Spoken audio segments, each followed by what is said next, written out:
Hey, what's up, people? What is up? What is up? What is up? Hey, I want to talk to you about these little things right here. These are called the XQD cards. These are not SD cards. They're different. They have the little ports there. They're different in several ways. The argument for them, I'll give you the argument for them, is that they're much faster, more durable, they last longer. That's why people like them. If you're into sports photography, these are important. If you're into wedding photography even, these could be important for their writing speed. If you are a landscape photographer, these aren't that important. If you are a real estate photographer, they are not that important. If you're a portrait photographer, they're not that important.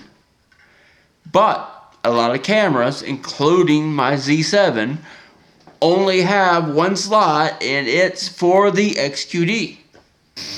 Okay, so you're stuck with using these cards instead of SD cards, which, most people are pretty neutral about. I personally would rather the SD card, to be quite honest.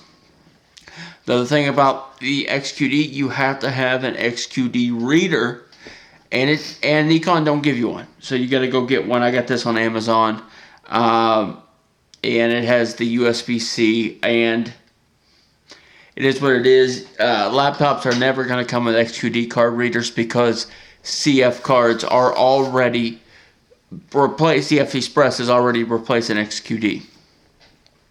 So, they are expensive. This little card I got on sale for $150. They are not cheap. And to be quite honest with you, I used my D800. SD cards are fine. 30, 40, $50, and you could get a pretty good SD card. Not $150, and they're not going to come down because they're so specialized. I wish that they had an SD card slot. The D800 had a CF slot and an SD slot. Never used a CF slot.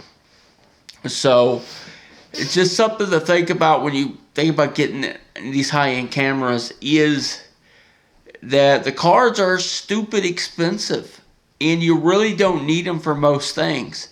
Like I said, if you're doing sports photography, yeah, you need them. If you're doing wedding photography, you may need that writing speed. If you're shooting mountains, you don't need it.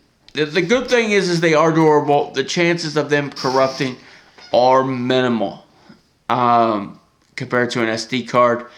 That's the good news. The bad news is, well, they're expensive.